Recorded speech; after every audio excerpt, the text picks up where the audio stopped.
Analysis of weather charts can provide valuable information to mariners to plan their passages as well as for shipboard weather routing.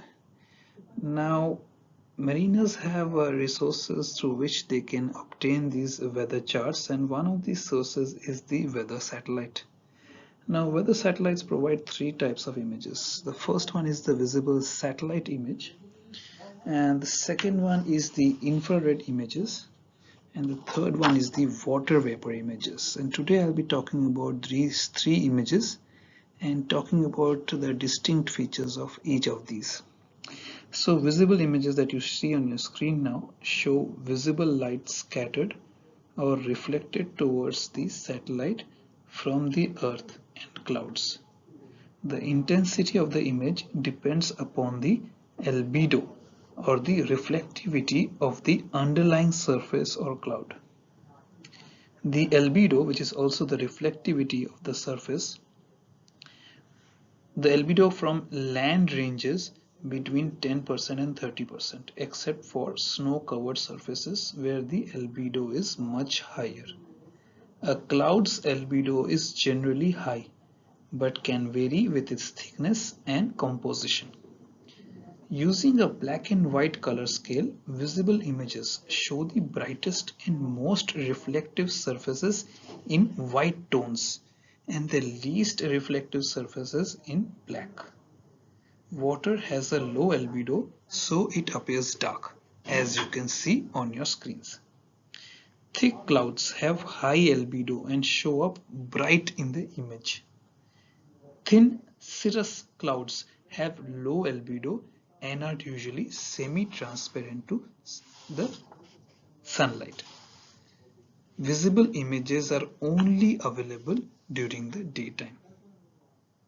In contrast, we have the infrared satellite image. Now, infrared images are based upon the measurement of the temperature of the Earth's surface and clouds. When infrared images are presented in black and white, they are consistent with the visible images. That is, the clouds appear in whiter shades against the darker background of the Earth. Clouds are usually colder than the Earth's surface. The temperature of the clouds also indicates how tall they are, since temperature is inversely proportional to height in the atmosphere.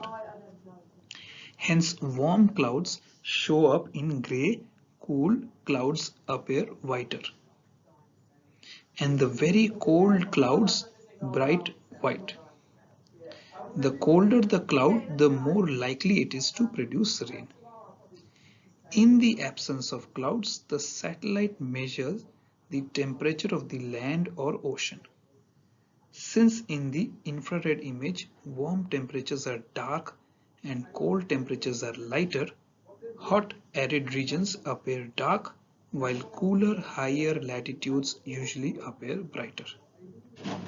Infrared images can also be indicated in a color scheme.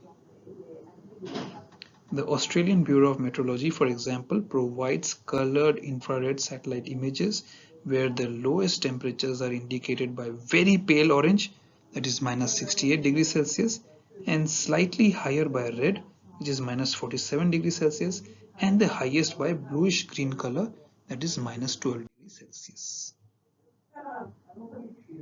Then we move on to what we call is the water vapor images. So if I can show you an example of water vapor images, this is what it looks like. These images are based upon radiation emitted by water vapor at wavelengths around 6 to 7 micrometers. At this part of the spectrum, water vapor is the dominant absorbing gas.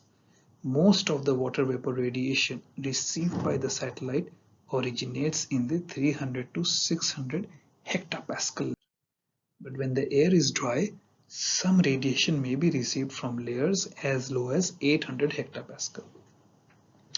In the water vapor images, darker regions indicate drier air, while moisture in the air is seen as white. The water vapor imagery captures jet streams that show up as elongated dark regions with adjacent clouds as bright regions. At this altitude, jet streams control the movement of weather systems around the Earth. Dry high pressure systems show up as dark regions. So I hope this video was useful for you in understanding what are the three different satellite images available to mariners to study the weather patterns that occur around their passages, and how they can use the features of these weather maps to plan their passages and for weather routing. I'll see you soon with my next video. Let me know what you thought about this video. Keep studying guys and study hard. Bye.